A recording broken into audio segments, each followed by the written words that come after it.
आप वॉलंटियर की तरह काम करना शुरू करिए। क्योंकि मुझे खुद पता है, जब मैं एमएनसी में जॉब करता था, तो मैं बचे हुए टाइम में सैटरडे संडे में या ऑफिस टाइम के बाद मैं एज़ ए वॉलंटियर काम करता था। ताकि मुझे नॉलेज हो इस फील्ड की, ताकि मुझे पता चले कि कहाँ से फंड्स आते हैं, कहाँ से टीम बनती है, कैसे ऑर्गेनाइजेशन रजिस्टर होती है, कैसे गवर्नमेंट ऑफिसर से मिलते हैं, कैसे गाँव वालों से इंटरेक्शन करते हैं।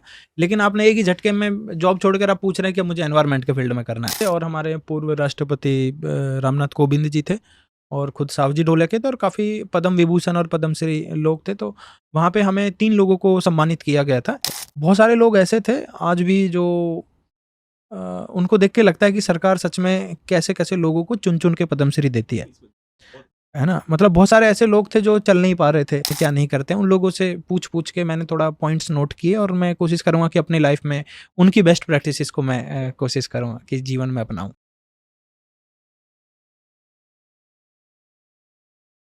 नमस्कार, मेरा नाम है सुशील सिंह और आप देख रहे हैं इक्वलेस। हमारे साथ हमारे गेस्ट आए हैं, रिपीटेड गेस्ट हैं क्योंकि पहले हम इनसे लगातार बात कर चुके हैं। पर कुछ लोग ऐसे होते हैं जिनसे आपका बार बार बात करने का मन करता है, और वो हैं हमारे आदरणीय पॉन्डमैन रामवीर तंवर जी। नमस्कार। कैसे हो आप रामवीर भाई? मैं बहुत अच्छा उन हूँ। लोगों के आप क्या कहना चाहेंगे जो आपके नाम को बोलते हैं रणवीर तंवर? नहीं, नहीं, वैसे ये एक्चुअली उनकी गलती नहीं होती है, वो उसको प्रोनंशिएट ही ऐसे करते हैं। कुछ लोग वो रणवीर बोलते हैं उसको, है ना? मतलब 50% लोग रणवीर है, लेकिन रामवीर भी बोल देते हैं, तो उनको ना फिर तंवर को कभी तंवर, बहुत ही रेयर लोग बोलते हैं, उसको तनवर बोलते हैं। बट मैं समझ जाता हूँ, पहले गुस्सा आता था लेकिन अभी नॉर्मल लगता है कि ठीक है यार, रामवीर वो अगर मैं भी तंवर। किसी नए वर्ड को पढ़ूंगा तो शायद वैसा ही प्रोनंशिएट। वो गुस्सा तो आएगा ही भाई। आपको पता है साउथ इंडिया में जो सुब्रमण्यम है, सुब्रमण्यन है। तो अगर आप सुब्रमण्यम को मनियन बोल दोगे तो वो गुस्सा हो जाते हैं कि मैं सुब्रमण्यन हूँ, मनियम नहीं हूँ। हाँ, उनका जैसे स्वामी जी हैं, डॉक्टर स्वामी, उनका नाम सुब्रमण्यन स्वामी है, मनियम नहीं है। कई लोग सुब्रमण्यम मनियम ही बोलते रहते हैं सब लोग। लेकिन मैंने आज तक सच में बताऊं तो मनियम ही सुना है। मनियम उनका नाम सुब्रमण्यन स्वामी। हाँ, वो तो है, वो तो है। नाम का वैसा ही रहता है, लेकिन इसमें मुझे लगता है कि गुस्सा होने वाली कोई बात होती नहीं तो है, लोग होनी अच्छा, नहीं लोग चाहिए। बुरा मानते हैं ना, आप तो पता है अच्छी तरह। जब आपको बार बार तनवर बोलते हैं, वो मन में खटका तो होता है, तनवर क्या है यार ये। नहीं, नहीं, मुझे तनवर से ज़्यादा ना, मैं 2-3 बार ऐसा हुआ है कि या तो मतलब मुझे गलत सुनाई दिया है या वैसा हुआ ही है। और अगर सिर्फ मुझे गलत सुनाई दिया था तो ऑडियंस को गलत नहीं सुनाई देता। मैं एक बार इधर गया था, बनारस एक यूनिवर्सिटी में गया था, तो वहाँ पे मैडम ने वो गलत प्रोनाउंसिएट किया कि आज हमारे चीफ गेस्ट हैं, ही इज नोन एज। और वो सामने वाले बच्चे देख के मेरी तरफ देख रहे हैं, है ना? किसको बुला लिया? है ना? नहीं, उनको शायद ये लग रहा था, देखने में लगता तो नहीं है ऐसा। तो मैंने वो, जब मेरा नंबर आया तो मैंने वो खड़े होकर फिर स्पेलिंग एक एक वर्ड उसका बोला, और इसको मैंने बताया कि इसको हिंदी में तालाब कहते हैं, है ना? ताकि आपको कन्फ्यूजन ना हो। तो लेकिन जो बच्चों की मुस्कुराहट थी ना चेहरे पे, वो बता रही थी कि इनको सही सुनाई दिया सही सुनाई दिया है। और वैसे ही अभी मैं मुंबई गया था कुछ दिन पहले, तो वहाँ पे भी वैसा ही हुआ। मतलब या तो किसी किसी का लगता है वैसा कि वो पॉन्ड मैन को वैसा ही बोलते हैं, या फिर माइक से बोलते हैं तो आवाज जाती है, या फिर ऐसा भी हो सकता है जिसको जो सुनना है वही सुनाई देता हाँ हाँ, ये भी है ये ना? भी तो वो हाँ है। हाँ हाँ। तो तनवर से ज्यादा खतरनाक वो वाला हाँ रहता है हाँ, मेरे पॉन्ड लिए। मैन तो ज्यादा ही है भाई। अच्छा सर, एक बात बताइए, मैंने रिसेंटली आपका एक चैनल है, पॉन्ड मैन करके चैनल है आपका। उस पे आपका एक छोटा सा आपने 3-4 मिनट का डाला था। उसमें आपने जो यंग लोग हैं उनको आपने ये कहने की कोशिश की थी कि भैया मतलब जॉब मत छोड़ो यार। जॉब छोड़ना ये बेवकूफ़ी मत करो कि सबसे पहले जॉब ही छोड़ दी, बिल्कुल, बिल्कुल, बाकी काम बाद में, पहले जॉब छोड़ के देखता हूँ मैं। बिल्कुल, ये इसके बिल्कुल। बारे में बताइए जरा। उसके लिए एक्चुअली मैंने वो बात जो कही है, वो बहुत सारे जो ईमेल्स आते हैं, मैसेज आते हैं, चाहे वो इंस्टाग्राम पे है, फेसबुक पे है, पर्सनल व्हाट्सएप पे भी आते हैं। तो उसमें बहुत सारे मैसेजेस ऐसे आते हैं कि सर मैं भी जॉब छोड़ के आपकी तरह एनवायरनमेंट के फील्ड में आना चाहता हूँ। ये तो चलो ठीक है ना? कि जॉब छोड़ के उसकी कोई इच्छा है वो। लेकिन जब कोई ऐसा मैसेज आता है कि सर मैंने जॉब छोड़ दी है, अब मैं एनवायरनमेंट के फील्ड में आना चाहता हूँ, तो वो एक मतलब खतरनाक लेवल होता है किसी का भी, कि आप जॉब छोड़ दिए और अब आप सोच रहे हैं कि एनवायरनमेंट के फील्ड में कैसे आना है। तो आपको इतना बड़ा डिसीजन लेने से पहले मुझे लग रहा है 100 बार सोचना चाहिए जी था। जी। क्योंकि उनको कहीं न कहीं, क्योंकि जो मीडिया की हेडलाइन्स है ना, वो उनको प्रेरित करती हैं। जैसे मेरे बारे में ही हेडलाइंस बनती हैं कि एमएनसी की जॉब छोड़ के तालाब साफ करना शुरू किया। बट वो एक लाइन में हेडलाइन लिखी जा सकती है, लेकिन एक लाइन में ना वो जर्नी पूरी नहीं जी होती जी जी जी। है ना? तो वो जॉब छोड़ना और तालाब का काम शुरू करने के बीच में जो संघर्ष था, सालों का टाइम था, या जॉब छोड़ने से पहले जो पूरा एनालिसाइज किया गया था, उसके बीच में जो काम था वो कोई नहीं लिख सकता। तो उनको फिर मैं वही समझाता हूँ कि यदि आप की गुंजाइश अभी भी बची हुई है कि आप ज्वाइन कर सकते हैं या करे रहना हाँ, चाहते हैं, तो आप कर लिए। पहले थोड़ा सा पार्ट टाइम ज्वाइन करिए, आप वॉलेंटियर की तरह काम करना शुरू करिए। क्योंकि मुझे खुद पता है, जब मैं एमएनसी में जॉब करता था तो मैं बचे हुए टाइम में सैटरडे संडे में या ऑफिस टाइम के बाद मैं एज ए वॉलेंटियर काम करता था, ताकि मुझे नॉलेज हो इस फील्ड की, ताकि मुझे पता चले कि कहाँ से फंड्स आते हैं, कहाँ से टीम बनती है, कैसे ऑर्गेनाइजेशन रजिस्टर होती है, कैसे गवर्नमेंट ऑफिसर से मिलते हैं, कैसे गाँव वालों से इंटरेक्शन करते हैं। लेकिन आपने एक ही झटके में जॉब छोड़कर आप पूछ रहे हैं कि मुझे एनवायरमेंट के फील्ड में करना है, तो आपका फेलियर होने का चांस है 99%, जी, जी। है ना? क्योंकि आपने उससे पहले कोई उसके बारे में स्टडी नहीं की, ना कोई पता किया है। फिर भी हो सकता है कि आपकी किस्मत बहुत अच्छी हो और आप किसी भी फील्ड, एनवायरनमेंट के फील्ड क्यों, किसी भी फील्ड में आप बहुत अच्छा काम कर लें। तो उनको मेरा वही सजेशन रहता है कि आप, एनवायरनमेंट फील्ड बुरा नहीं है और सबको करना चाहिए, और ऐसा भी नहीं है कि आप जॉब के साथ-साथ नहीं कर सकते। हाँ, हाँ। जब आपको एनवायरनमेंट में कंट्रीब्यूट ही करना है, तो यही एक रास्ता नहीं है कि जॉब छोड़ के ही करना जी, जी। है ना? वो मतलब हमारी तरह से अगर सब साइको हो जाएँगे, जॉब छोड़ के इधर ही आ जाएँगे, तो भी पर काम नहीं आपको नहीं चलेगा। लगता सर कि मेनली तो उनका वो फेम ही है रीज़न? मतलब जो लोग कहते हैं मैं जॉब छोड़ के करना चाहता हूँ, वही मैं क्योंकि कह रहा हूँ। वॉलंटियर बनना तो आसान है ना, आप जाइए वॉलंटियर बन जाइए। बन जाइए, अगर हाँ। आपको सच में ही करना है तो सैटरडे संडे करिए आप, बिल्कुल करिए। है ना? और मैं बता रहा हूँ कि जितने हमारे पास ना, मतलब सैकड़ों मैसेजेस, ईमेल्स आते हैं महीने में कि मैं एज ए वॉलंटियर काम करना चाहता हूँ आपकी ऑर्गेनाइजेशन में। तो वो जब भी कोई बिफोर आफ्टर की पिक्चर इंटरनेट पे आती है, तो उस दिन बहुत सारे आते हैं, फिर अगले दिन कम आते हैं, अगले दिन कम आते हैं, फिर ऐसे ऐसे फ्रीक्वेंसी थोड़ा सा कम होने लगती है। लेकिन उन लोगों को हम फिर क्या करते हैं, ग्रुप में ऐड कर देते हैं या वो करते हैं, तो उनको अगले 10-15 दिन तक ना बहुत चुलबुलाहट रहती है कि नहीं, मुझे देश के लिए कुछ करना है। लेकिन जैसे हम डालते हैं कि सैटरडे को हमारी एक्टिविटी है, आ जाइएगा, तब उनको पता चलता है कि यार मेरी तो दादी बीमार है मुझे तो ऑफिस ने वो बुला लिया। मतलब 80% लोग नहीं आ जी, पाते जी, हैं, बिल्कुल। क्योंकि उनको लगता है कि जैसे बहुत आसान है और मैं कुछ भी कर सकता हूँ। लेकिन सच में जब ट्रेवल करके, घर छोड़ के, मेट्रो से, गाड़ी से, बाइक से दूर जाना पड़ता है ना साइट पे, तो आप उनमें से 100% में जो आ जाता है ना, वो अगली बार कोई नहीं आता है। अच्छा, जो आ जाता है वो नहीं वो आते। कभी नहीं आता है वापस लौट के, अच्छा, क्योंकि उसको पता होता है कि धूप में काम करना अच्छा। है ना? 1-2% बचते हैं जो उसके बाद भी हिम्मत दिखाते हाँ, हैं हाँ, हाँ, कि हाँ। सर, वो भी ऐसे कहते हैं, सर कभी मौका मिला तो फिर आएंगे। ऐसे कितने केसेस होते हैं ऐसे जहाँ पे लोग जोश-जोश में आ तो गए, पर अगली बार आपको पता शक्ल पे लग गया कि भाई अब अगली बार नहीं दिखता है, आएगा वो ये। दिखता हाँ, है ना? हाँ। क्योंकि अभी दिल्ली यूनिवर्सिटी के बहुत सारे पिछले साल स्टूडेंट थे, हुँ, हुँ। वो आए थे, है ना? कि सर ये इसी फील्ड में हम करियर बनाना चाहते हैं और हम जो है शुरुआत करेंगे आपके इंटरव्यू से। तो मैंने कहा आइए हमारे, तो सर हम आपकी साइट पे ही आ जाएँ, वहीं ऑफिस में बैठ के कर लेंगे। मैंने कहा आपका मोस्ट वेलकम है। तो वो आए, बच्चे 4 थे, 3 लड़कियाँ थी और 2 लड़के, 5 बच्चे थे वो, हुँ, हुँ। ठीक है? और वो आए, आके प्लांटेशन साइट थी, मुझे पूछने लगा चलें सर ऑफिस? तो मैंने कहा चलिए। तो वहाँ पे तिरपाल टकी हुई थी, 4 बाँस खड़े कर रखे थे हमने, ऊपर से बोरा ढका हुआ था, तो हमने ईंट बिछा रखी थी, बैठो यहीं पे। अब वो मेरी तरफ, मुँह की तरफ देखने लगे, सर ऑफिस नहीं जाना। मैंने भाई यही ऑफिस है, यहीं बैठ के करना है जो कुछ करना है। प्लांटेशन साइट पे किसी का कोई ऑफिस नहीं होता सही है, बात है। और मेरा ऑफिस है, अगर है भी तो घर पे ही है, ग्रेटर नोएडा, वहाँ हुँ। चल सकते हो तो बताओ, नहीं तो यहीं बैठ के करना है। तो उन्होंने फिर मन मार के वो किया तो सही, लेकिन उन्होंने जो प्लानिंग पहले, जो ऑफिस देखने से पहले जो उन्होंने मुझे पूरा शेड्यूल बताया था अगले 2-3 महीने का, कि हम वीक में 2 बार आया करेंगे, वो एक बार भी कभी नहीं आए। और तो मुझे जैसे वो जब जा रहे थे ना, तो तभी मुझे पता चल गया था कि अब ये नहीं आने नहीं वाले आएगा। कभी। अच्छा, ये बहुत होता है जैसे हमारे ऑफिस में भी जो लोग न्यू ज्वाइनिंग करते हैं, हमें शक्लें देख के पता होता है कि कल आएगा कि नहीं ये आएगा, नहीं आएगा। क्योंकि हमारे कॉल सेंटर तो सगा ये नहीं आएगा, ये आएगा, ये नहीं आएगा, पता हाँ, चल जाता है वो कि जोश में जो लोग होते हैं ना, वो यूजुअली नहीं कर बिल्कुल, पाते ये बिल्कुल। काम। एक्चुअली ये क्षणिक जोश होता है हाँ, हाँ, हाँ, हाँ। ना? और क्षणिक जोश जो है बहुत लंबे समय तक नहीं चलता है। हुँ, हुँ, हुँ। और वो ऐसा नहीं है, हमारे अंदर भी आता है। कई बार हम भी ओशो की वीडियो देख के ना, मैं भी उसी दिन डिसाइड कर लेता हूँ, आज से सब छोड़-छाड़ के मेडिटेशन करूँगा, हाँ, हाँ, है ना? हाँ। वो 1-2 दिन चलता है, अगले दिन फिर मोह-माया में फँस जाते हैं। तो वैसा ही उनके अंदर हाँ, भी हाँ, होता है। हाँ, हाँ। अच्छा, ओशो के बारे में आप बहुत ज़्यादा ही आप वो है you are impressed by this personality called as Osho. Osho आपके जीवन में आए कैसे?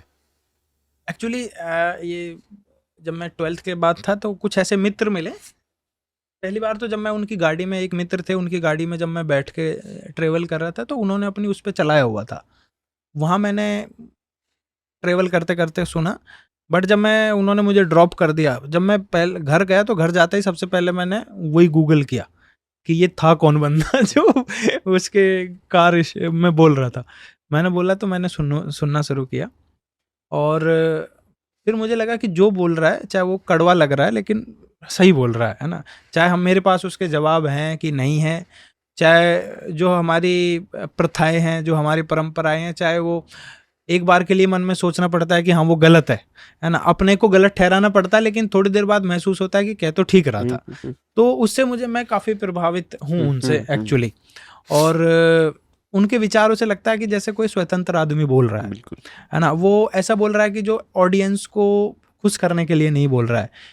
कुछ लोग, क्योंकि हम भी कई बार वही बोलते हैं जो सामने वाला सुनना चाहता है, हाँ, हाँ, हाँ। लेकिन उनको कभी मैंने ऐसा नहीं देखा कि जो सामने वाला सुनना चाहता है वही बोलना है। हाँ, आपको बुरा लग रहा है 1 मिनट में लग जाए, आपको अभी जाना उठ के चले जाइए, लेकिन बोलना वही है जो उनको अच्छा लगेगा, जो सच है या जो तार्किक है, उसको मैं तार्किक कहूँगा। तो उनसे मैं काफ़ी इम्प्रेस हुआ। उनकी एक जो ब्रदर बुद्धा उनकी एक किताब है, अच्छा। है ना? तो वो 1-2 किताब मैंने काफ़ी पढ़ी है और उनसे काफ़ी चीज़ें मैं इम्प्लीमेंट करने की भी कोशिश करता हूँ।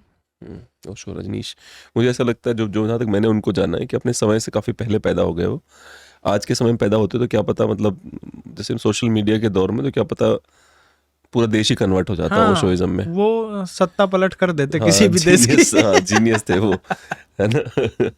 और एक और प्रश्न है कि अभी रिसेंटली आपने गुरुग्राम में एक तालाब का उद्घाटन किया है, बहुत अच्छी पगड़ी पहनी थी आपने। जी। वो उसके बारे में बताइए। ये कोका कोला इंडिया द्वारा सपोर्ट किया गया एक तालाब था। ये सुखोपुर गांव है गुड़गांव का और काफ़ी बड़ा मंदिर है। मंदिर के पास ही काफ़ी बड़ी ज़मीन पड़ी है अवेलेबल, जिसको बाबा जोहड़, है ना? बाबा जोहड़ वहाँ के रीजनल नेम से वो जानते हैं। तो बाबा जोहड़ को ही सपोर्ट किया। तो उसमें एक PhD रूरल नाम से एक संस्था है और वो एग्जीक्यूशन उसमें पार्टनर थे। तो वहाँ पे मैं गया था। तो उन्होंने उस दिन, मैं एक्चुअली बॉम्बे से दिल्ली आ ही रहा था, तो उन्होंने रिक्वेस्ट किया कि अगर आप आ सकें थोड़ा देर का समय निकाल के। तो फिर मैं रात को, क्योंकि बहुत अर्ली मॉर्निंग जाना था वहाँ पे, तो मुझे लगा कि अभी 2 घंटे ट्रैवल करके घर जाऊँगा फिर वापस आऊँगा, तो मैं वहीं गुरुग्राम में ही रुक गया और सुबह वो अटेंड करके आया। तो ये तालाब इसलिए इस तरह की खासियत है क्योंकि गुरुग्राम, नोएडा, ग्रेटर नोएडा, ये ऐसे शहर है जहाँ पे नेचुरल रिसोर्सेस एकदम ख़त्म होते जा रहे हैं। पहले बड़े तालाब थे लेकिन अभी या तो वो छोटा सा कंक्रीट का जैसे छोटा सा टैंक बन गए हैं वो। लेकिन वहाँ उस बीच में अगर आज भी तालाब को बचाए रखना है तो उनको ये सही समय है कि उनको अभी रिजुवनेट करना पड़ेगा। तो बाबा जोहड़ को काफ़ी अच्छा रिजुवनेट किया गया है। चारों तरफ पेड़ लगाए गए हैं, है ना? इनलेट्स बनाए गए हैं, वॉकिंग ट्रैक बनाया गया है और आई होप कि वो अगले 1-2 साल में बहुत सुंदर दिखेगा। नहीं, अभी भी फोटोज बहुत सुंदर लगी थी मुझे, वो जो सीढ़ियों पे आप नीचे उतर रहे हैं, जी बहुत अच्छी थी फोटोज। आपका सबसे बड़ा क्रिटिसिज्म क्या रहा है अभी तक? मतलब वैसे नहीं होता, कई लोग क्रिटिसाइज करते हैं, आप कितना भी अच्छा काम कर लो, क्रिटिसाइज करने वाले हमारे देश में हैं और हमेशा रहेंगे। इवन ओशो को भी अगर आप देखेंगे तो क्रिटिक ही बहुत अच्छे थे, क्रिटिसिज्म बहुत शानदार करते थे वो, और वही हमको पसंद भी आता है कि कोई किसी क्रिटिसाइज करे बहुत अच्छे से और लॉजिकली क्रिटिसाइज कर दे।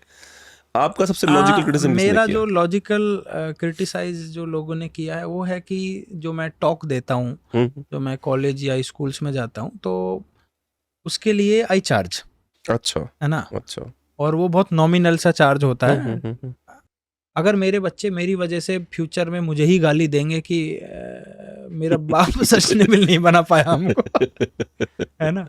तो मतलब इस फील्ड में अगर मैं युवाओं को अट्रैक्ट करना चाहता हूँ, इस फील्ड में अगर मैं उन युवाओं को अट्रैक्ट करना चाहता हूँ जो जिनका मन अभी इंजीनियर बनने का है, जिनका मन अभी डॉक्टर बनने का है, जिनका मन अभी पायलट बनने का है, और मैं उनको इंस्पायर करूँ कि नहीं, आपको एनवायरमेंटलिस्ट बनना चाहिए, तो मुझे उनको फाइनेंशियल सस्टेनेबिलिटी के भी सपने दिखाने होंगे। बिल्कुल। अदरवाइज तो आज हमारा घर परिवार रिश्तेदार में कोई अपने बेटे को नहीं कहता कि तुम जाके एनवायरमेंटलिस्ट बन जाओ, क्योंकि उनको पता है ना तो विदेश जाने का मौका मिलेगा, ना ये ऑडी खरीद पाएगा जीवन में, ना एक अच्छी लाइफ जी पाएगा, और मोरल्स के भरोसे और मैनर्स के भरोसे या एनवायरमेंट के लिए आपके जो अच्छे विचार हैं उनके भरोसे जीवन नहीं जिया जाता है। तो सबसे अच्छी बात है कि अगर युवाओं को इस तरफ अट्रैक्ट करना है तो उनको फाइनेंशियल सस्टेनेबिलिटी का प्रॉमिस आपको करना पड़ेगा। तो मैं वही कोशिश करने की कोशिश करता हूँ कि अगर मैं इस फील्ड में हूँ तो मैं लॉन्ग टर्म के लिए इस फील्ड में रहूँ, और उसके लिए अगर मैं समाज के लिए काम कर रहा हूँ तो समाज को शायद मेरी ज़रूरत समझ के समाज को मेरा खर्चा उठाना भी पड़ेगा। तो मुझे एक बात बताइए ना, आपको उनसे यूनिवर्सिटी या कॉलेज से पूछना चाहिए कि भाई शिक्षा भी तो मुफ्त में देना चाहिए, आप लोगों को क्यों नहीं दे रहे मुफ्त में? आप तो मतलब एक सेमेस्टर का 1.5 लाख रुपए चार्ज कर रहे हो एक बंदे से। जो कॉलेज 8-8 लाख रुपए चार्ज कर रहे हैं साल का, 20-20 लाख रुपए चार्ज कर रहे हैं, वो हाथ जोड़ के ऐसे गरीबी की शकल बना के ऐसे कहते हैं ना कि सर हम आपको मॉनेटरी बेनिफिट तो नहीं दे पाएंगे, हम आपको रहने के लिए कुछ जुगाड़ कर देंगे, आने जाने का दे देंगे, बट हम आपको पैसे नहीं दे पाएंगे। तो मैं कहता हूँ ठीक है, पैसे मत दीजिए, आप मेरी साइट पे 500 पेड़ पहुंचवा दीजिए। और अगर यार पेड़ भी नहीं दे सकते और आप मुझे बुला रहे हैं सस्टेनेबिलिटी पे लेक्चर देने के लिए, तो फिर आपका इवेंट ही सस्टेनेबल नहीं है, आप खुद भी सस्टेनेबल नहीं। इवेंट उसके लिए बना ही नहीं है, एक्टिंग कर रहे हैं, आप सिर्फ एक्टिंग कर रहे हैं। तो आप मान लो पेड़ प्लांटेशन में भी सपोर्ट नहीं कर रहे हैं और आप बोल रहे हैं कि 1000 बच्चों को इंस्पायर करके जाइए सस्टेनेबल बनने के लिए, तो वो कहीं ना कहीं वो फेक चीजें हैं फिर। तो वही मैं उनको दोनों अभी तरीका बताता हूँ कि आप तो पेड़ प्लांटेशन में सपोर्ट करिए या फिर हमें इतना आप सब फाइनेंशियल सपोर्ट करिए तो ही हम आ पाएंगे। तो उसका सबसे ज़्यादा क्रिटिसिज्म अभी तक होता है कि आप एनवायरनमेंट के लिए काम करते हुए भी आप चार्ज लेते हैं, तो दैट इज़, और मैं उसको बहुत हैप्पीली एक्सेप्ट करता हूँ कि हाँ मैं लेता हूँ, और मैं अभी तो बहुत कम लेता हूँ, फ्यूचर में और भी ज़्यादा लूँगा। बिल्कुल लेना चाहिए, मेरे हिसाब से तो होना भी चाहिए। और लेते सब है एक्चुअली, क्रिटिसिज्म शायद इसलिए होता है कि लेते सब हैं, लेकिन बहुत सारे लोग इस चीज़ को आज तक डिस्क्लोज नहीं कर पाए हैं, है ना। जो मेरे लिए भी आज तक इंस्पिरेशन है इस फील्ड में, जो लोग हैं बहुत सीनियर हो चुके हैं, वो भी लेते हैं, है ना। लेकिन वो क्या है, तब पब्लिक में आके बोलेंगे कि नहीं नहीं ये सब मोह माया है ना। मैं उस चीज को नहीं करता, अदरवाइज तो यूथ अट्रैक्ट नहीं हो पाएगा इस फील्ड में आने के लिए। नहीं, मैं ये भी कह रहा हूँ ना कि क्यों नहीं करूँ मैं चार्ज। बिल्कुल, ये भी तो देखिए ना कि आखिर मैं क्यों नहीं, मुझे तो कुमार विश्वास का मैं ढूंढ रहा हूँ, अच्छा मिल नहीं रहा है। कुमार विश्वास ने एक बहुत इंटरेस्टिंग बात कही थी इस पे। उसके ऊपर जब आम आदमी पार्टी नई बनी थी तो कुछ लोगों ने उसके वो निकाले कि जब भी ये कवि सम्मेलन करने जाते हैं तो ये शायद उस समय 5-7 लाख रुपए लेते होंगे और बिजनेस क्लास का टिकट मांगते हैं। तो अगर ये इतने आम आदमी है तो बिजनेस क्लास का टिकट क्यों चाहिए, इतना पैसा क्यों चाहिए? अरे भाई, तुम जब ये न्यूज चला रहे हो, न्यूज चैनल में चला रहे हो ना, तुम पैसा क्यों चार्ज करो एडवर्टाइजर को? तुम मत करो चार्ज। बिल्कुल, और दूसरे पे उंगली उठाने से पहले खुद पे तो उंगली उठाओ थोड़ा सा। दूसरे बड़े आसानी से उंगली उठ जाती है कि सर आप एनवायरनमेंट के लिए काम कर, पैसा क्यों ले सकते हो? अजीब गंवारपना है भाई ये। जबकि उसी इवेंट को कराने के लिए जिसमें इनवाइट किया गया, हो सकता है पीछे से आप ही ने उसके एवज में 5 लाख रुपए कमा लिए हों, बड़ी बात, लेकिन आप आगे 5,000 नहीं देना चाह रहे हैं। बिल्कुल बिल्कुल, तो वो थोड़ा सा दुर्भाग्य रहता है, लेकिन उसको अब झेलने की आदत हो गई है कहीं ना कहीं मुझे भी। सर एक और भी है, पूर्व राष्ट्रपति जो है रामनाथ कोविंद जी, उन्होंने आपको एक अवार्ड दिया। जी जी, तो उसके बारे में बताइए। ये गुजरात में, ये राजकोट के पास जगह है, अमरेली के पास। तो वहीं पे मैं गया था और मुझे इनवाइट किया था ये सावजी ढोलकिया जी ने। अच्छा। उनकी संस्था है ढोलकिया फाउंडेशन, तो एक रोहित तिवारी जी उनकी तरफ से कोऑर्डिनेट कर रहे थे, बट सावजी ढोलकिया, उनकी भाई हैं तुलसी ढोलकिया, उनका परिवार बहुत कोऑपरेटिव था। तो हमने उनका घर, फैक्ट्री, ऑफिस वगैरह उन्होंने सब विजिट कराए वहाँ पे सूरत में। और वहाँ पे उन्होंने मेरे अलावा कुछ पद्मश्री और पद्म विभूषण लोगों को भी आमंत्रित किया हुआ था।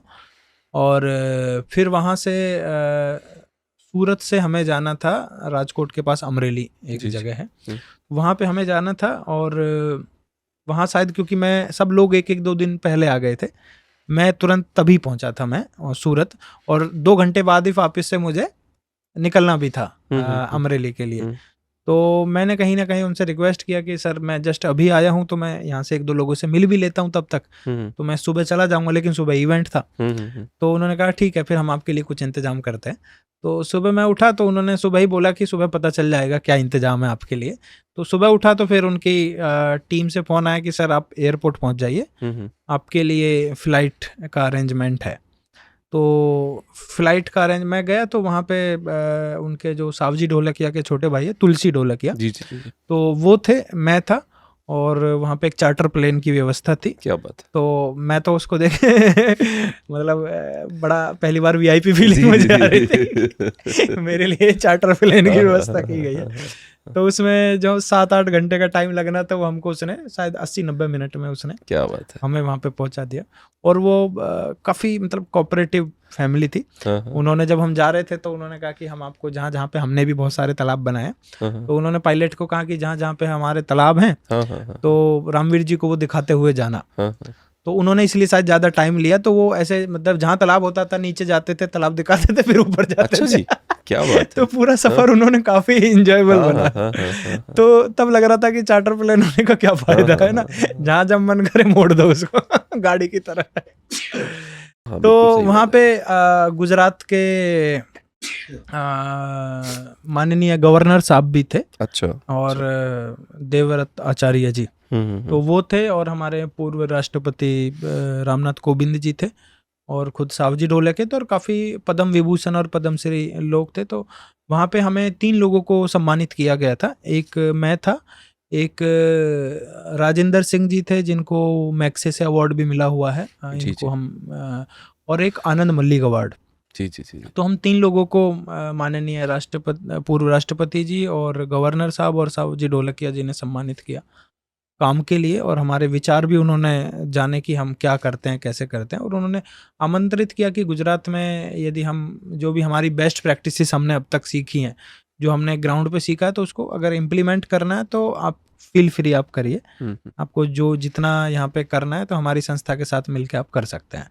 तो वो था, बड़ा अच्छा लगा, और बहुत ही मेरे लिए एक सुखद अनुभव था, बड़ा अच्छा एक्सपीरियंस था कि माननीय पूर्व राष्ट्रपति जी से भी मिलना हुआ, गवर्नर साहब से भी, सावजी ढोलकिया, और इतने सारे पद्मश्री पद्म विभूषण, और मैंने वहाँ पद्मश्री और पद्म विभूषण लोगों को देखा, तो बहुत सारे लोग ऐसे थे आज भी जो उनको देख के लगता है कि सरकार सच में कैसे कैसे लोगों को चुन चुन के पद्मश्री देती है इसमें बहुत अच्छा है ना। मतलब बहुत सारे ऐसे लोग थे जो चल नहीं पा रहे थे, है। बहुत सारे ऐसे लोग थे जिनको ये नहीं पता था कि ट्रेन कैसे बुक होनी है, फ्लाइट कैसे बुक होना है ना। बहुत सारे ऐसे लोग थे जो किसी गांव से थे, और पहले वो गांव से कभी पहले ऑटो में बैठ के वो शहर तक पहुंचे थे, फिर ऐसे मतलब 3 दिन में वो जाके पहुंचे थे वहां तक ट्रेन से।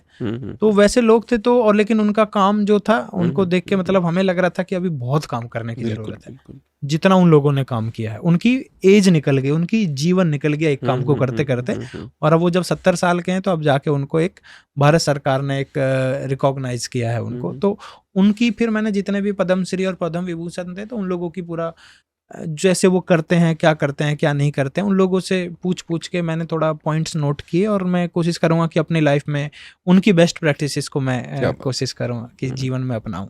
बहुत बढ़िया। और हम डिमांड करते हैं, इक्वलेस डिमांड करता है भारत सरकार से, पॉन्डमैन डिमांड नहीं कर रहे हैं, पॉन्डमैन डिजर्व करते हैं, उनको पद्मश्री मिलना ही चाहिए इस बार।